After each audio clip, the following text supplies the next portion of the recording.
The Dark Knight Returns is a 1986 Batman comic, penned by Frank Miller, from before he went totally off the deep end and became a grunting caveman bigot.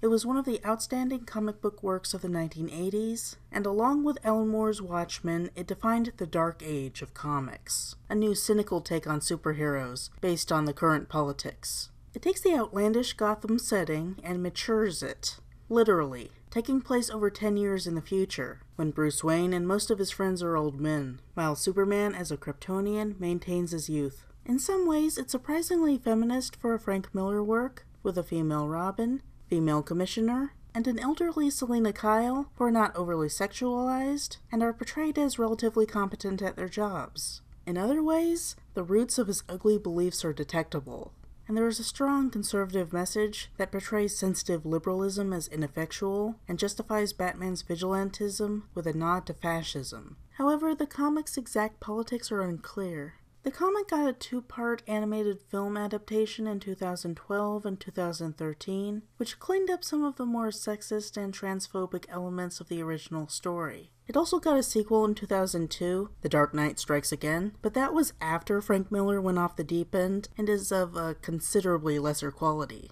Frank Miller is a celebrity writer in the comic book world, and known for a lot of good writing before his talent degraded alongside an increase in violent bigotry. He is essentially the graphic novel version of Michael Bay, but even that doesn't quite do him justice. He is a macho man, responsible for works like 300 and Sin City, as well as a fair share of Batman comics. As time went on, he began throwing in gratuitous elements of the male gaze, degraded female characters, senseless violence, and racism, to the point that he was kicked out of DC and found that Marvel wouldn't take him either. He ended up making his own Batman knockoff about a superhero who fights Muslims in a world where Islam is nothing more than a conspiracy to take over America. Yeah. His career is the story of a man who started out a creative genius and became so extreme in his ugly perspectives that it was his downfall. You either die a hero, or you live long enough to see yourself become the villain.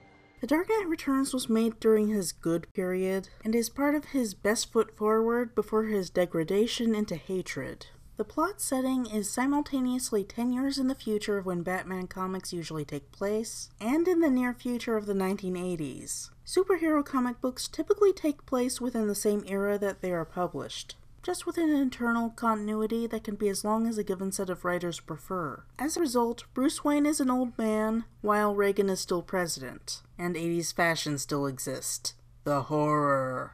This allows Miller to explore both the aging Gotham and Cold War politics and show how the two relate. It does raise some questions about how it can fit into the continuity of other Batman comics, and the Dark Knight Returns continuity was indicated in 2007 to be an alternate reality called Earth 31, but I think the graphic novel can be taken on its own terms. 3 years prior to the comic's release, the original Robin, Dick Grayson, was replaced with a new second Robin, Jason Todd. The Dark Knight Returns imagines that in the future, Jason Todd is killed in the line of duty, in an unintentional foreshadowing to how DC would ultimately retire the character. This traumatizes Bruce, who swears never again, and quits being Batman, instead focusing on improving Gotham as he can as a private citizen, with money and political influence. It seems to work. Two-Face and Joker remain trapped in Arkham Asylum, and the city becomes an ordinary city again. It has its criminal element, but Jim Gordon and the police can take care of that. Gotham doesn't need the Batman. 10 years after his retirement, he starts having a midlife crisis where he misses the thrill and wants to do something exciting again, which is more dangerous than ever because of his aging body.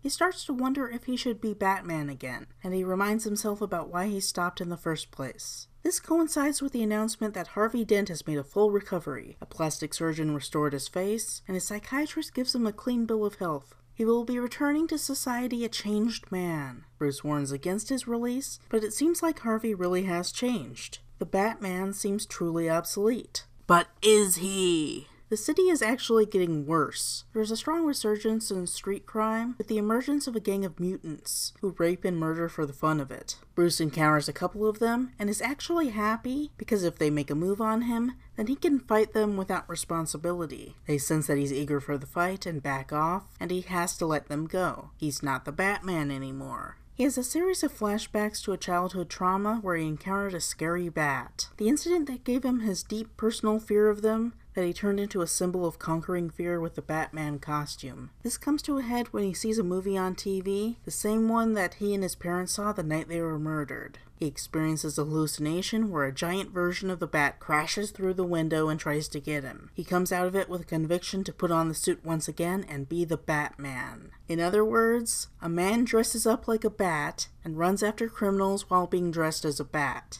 There is an inherent absurdity to the Batman concept, and I can see why some incarnations go full-on silly with blocky costumes, rampant puns, and anti-shark spray. It seems easier to own the absurdity and deliberately make it into a comedy than go for a serious portrayal and end up campy, as can happen like in the case of Chicken Nuggets: The Raptor Apocalypse. It takes a lot to take an absurd concept and make it serious, but Batman is a rare case of an absurd concept segueing into a dark age without conflict. Part of this has to do with Batman already being an established story, without novelty to its premise, but weird as it sounds given his later developments, I think we have to credit the talents of Frank Miller for making Batman realistically mature. There is a distinct machismo that goes into the concept of a rich businessman suffering ennui and becoming a violent vigilante as a result. Bruce Wayne has more character than the Master Chief from Halo, but he's still a power fantasy. The basic concept of a rich guy becoming a vigilante action hero goes all the way back to Baroness ORCZY's The Scarlet Pimpernel from 1905, for which the characteristics of the hero being male and wealthy make sense as supporting elements given the confines of the French Revolution setting. But the specific portrayal here has Frank Miller's own style of macho fantasy fringing the edges. Batman goes around beating up bad guys, which doesn't go unnoticed by the media. Some witnesses recognize him as Batman, while others think that he's a Dracula cosplayer.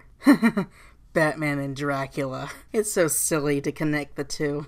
There are two main factions of crooks: mutant gang members and organized criminal gangsters working for a leader who uses the symbol of a coin with both sides scratched out. It's Harvey Dent. His treatment didn't work. While in reality his face was restored, he perceives both sides to match through both being messed up. Essentially, his dual nature was retained, but went sideways, where he's all bad, but looks all good. He stages an elaborate terror stunt as a means of baiting Batman, so that Batman would kill him, as a sort of inevitable end of their conflict, comparable to the end of Killing Joke. Batman and Two-Face are parallels in that they're old men who can't escape their macabre nature. While Killing Joke implies that Batman kills the Joker, it's implied that he takes Two-Face back to Arkham Asylum for good. Among the people Batman rescues is a young teenage girl named Carrie Kelly. Carrie is entranced with the figure of Batman and decides to follow in the footsteps of these vigilante heroes with a homemade Robin outfit. Without powers or a mentor, she doesn't get very far, so she goes looking for Batman and finds him in the middle of a battle with mutants. Batman is too old to fight them very well, but the leader of the mutants goads him into a fight where he gets into serious trouble. Carrie intervenes and helps Batman escape. Batman sees that Carrie wants to be Robin and completely accepts her, despite Alfred's complaints. He takes her to the Batcave to honor the memory of Jason Todd. Affected by his injury, he hallucinates the reason he got into Batman and sees Batman dead. What I like about this scene is that Batman is emotional about the loss of his friend and doesn't just keep it bottled up inside. He's not overly expressive about it, but as soon as he sees that Carrie is serious about being Robin, he seizes upon the chance to gain her as a friend and ally, to fulfill the Robin role, and shoulder some of the emotional burden that comes with filling Jason's shoes. Part of this is him being reckless, but he really is lonely and looking for a friend. And that makes him a more likable guy than Frank Miller's later overly macho characters, including his depiction of Batman himself. I'm the goddamn Batman! Carrie's relative effectiveness as Robin is reasonable given the circumstances. There is no reason for her to be effective physically, but she makes up with that with a knowledge of computers that allows her to provide adequate backup using Batman technology. Interestingly, the idea of a kid knowing more about computers than an adult is presented as novel, which is a sign of the book's datedness. At the time, computers were for college students and full-grown adults, not the younger generation. In context, it might be a stretch that she knows so much, but I think this is consistent with the exaggeration central to the Gotham aesthetic and to the overall superhero genre, without making her grossly over-talented. I like her as a well-respected female superhero, even as a sidekick. In it is weird for an empowered character like her to be in a Frank Miller book, but that's what happened. The one criticism I have is that she's never called the Girl Wonder, or gets a chance to assert that she is a girl to the world. Because of the previous Robins, everyone thinks that she's a boy, and she never gets a chance to clarify that she is a girl. Overall, though, it's great. Batman figures out a way to disadvantage the mutant leader for a big public showdown. He proves his manly worth through physical combat, fulfilling one aspect of his midlife crisis, while simultaneously showing the mutants that there's a new sheriff in town. This has the effect of destabilizing the mutant gang, who become the Sons of the Batman, cultists who worship Batman and try to perform vigilante justice in his image. Also, the Joker hears about Batman on TV, and comes out of his catatonic state, and resumes his chaotic evil role once again. There is a very real cyclic element to Batman fighting his villains, where success can never be maintained for long and there are always new challenges. The plot is framed by active media commentary, in which TV personalities and man-on-the-street interviews discuss current events. They try to figure out if Batman's vigilantism is a good thing or not, with many saying he is necessary to meet the rising threat, and others saying that he creates his own villains. I think the tone ultimately implies that Batman is good and necessary, but he is described as fascist, and there is a distinct ambiguity to the matter. In a sense, Batman does create the threats by being there, as is seen with the Joker waking up, but he also needs to be there to meet the existing threats. In the end, it's just a cycle. The kind of cycle the Joker would call mad. As the Joker returns to power, he collects his old minions, and recruits some neo-Nazi skinheads, including, oh god, a demonized transgender caricature named Bruno. It's clear from the context that Bruno is supposed to be a transgender woman, such as Frank Miller understood the concept, but it was rendered horribly. Part of it was lack of research, mistaking a person being trans for being gay turned up to 11, but it's not like Frank Miller cared about making a decent representation. This was an attempt to shock readers with grotesquerie, mixing taboo Nazi imagery with taboo sexuality and gender bending, making it simultaneously sexist, homophobic, and transphobic, with insensitivity to those impacted by the Nazi regime. And just plain nonsensical. I mean, the Nazis actively oppressed women, gay people, and trans people. One of their first acts was to burn all transgender research. A transgender neo-Nazi makes no sense. It's all just shock value for the 1980s cis-hetero American sensibility. Bruno is also one of the most sexualized characters in the plot, with these huge breasts and buttocks-less pants, capped with swastikas. It's all just gross.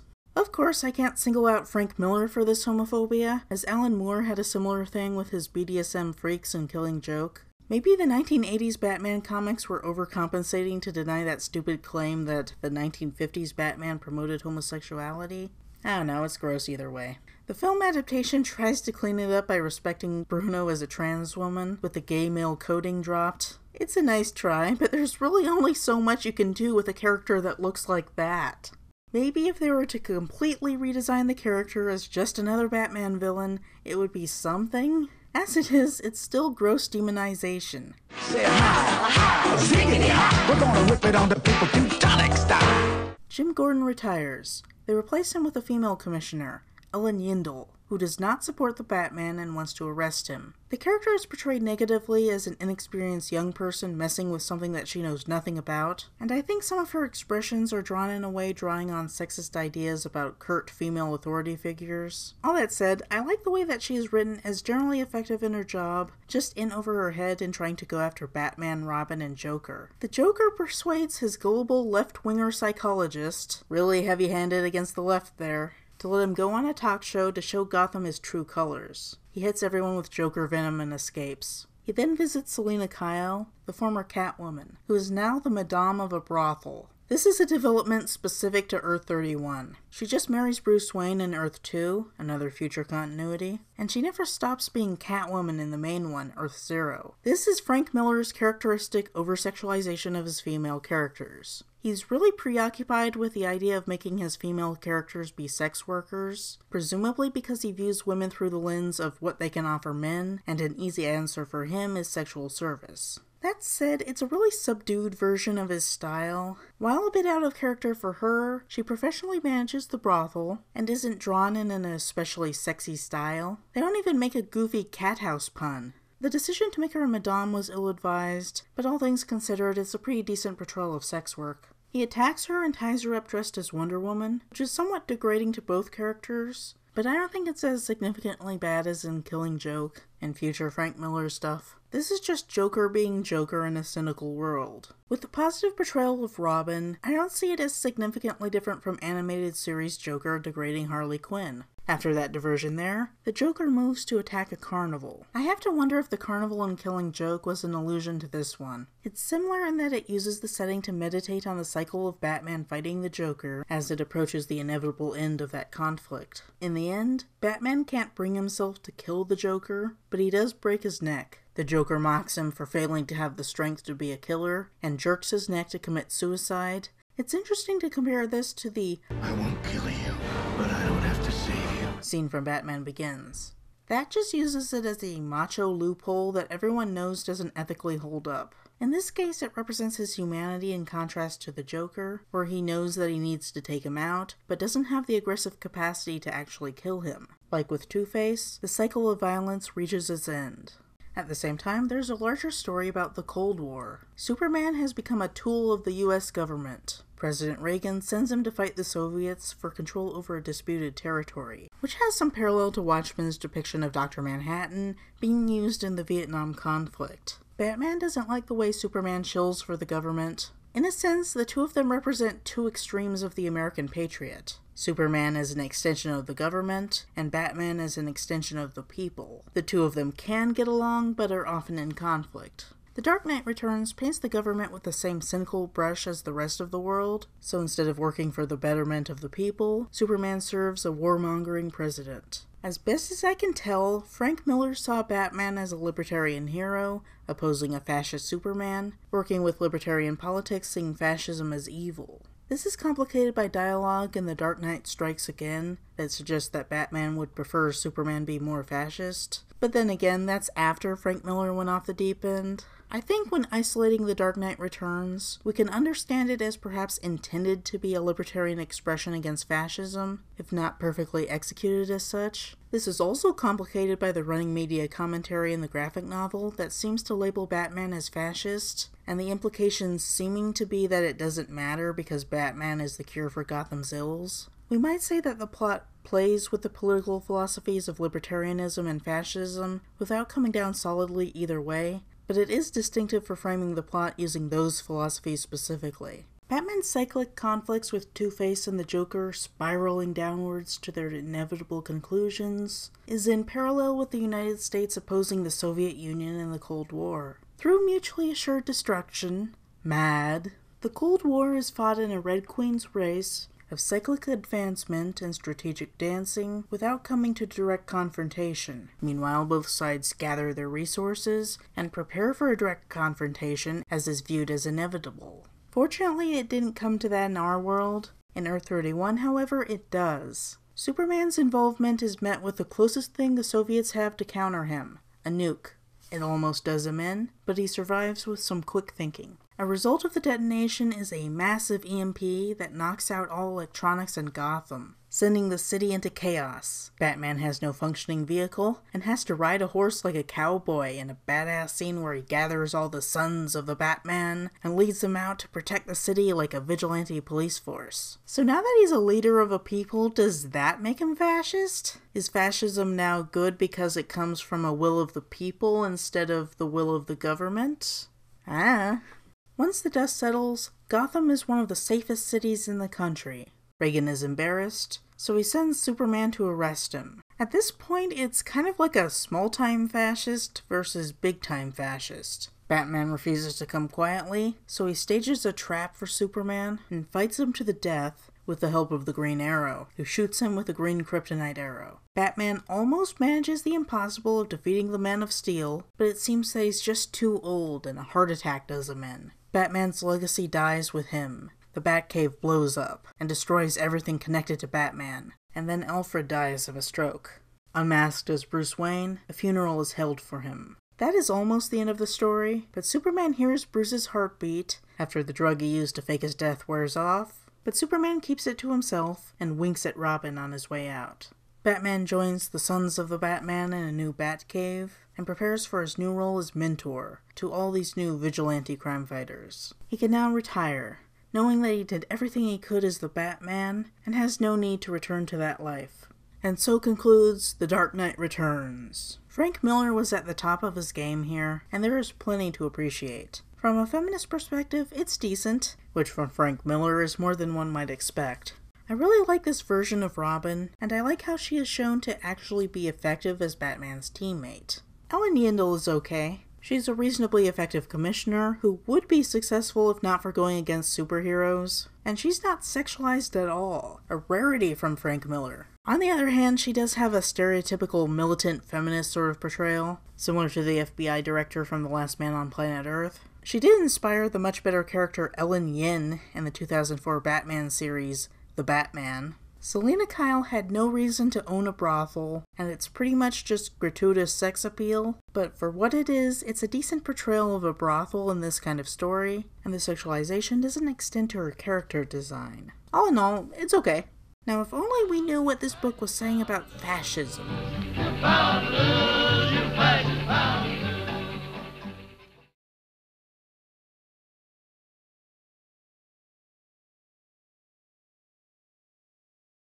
Please remember to like, share, subscribe, and check out related videos. And if you want to be added to the waiting list for paid commissioned videos, please email me at goingrampant@gmail.com.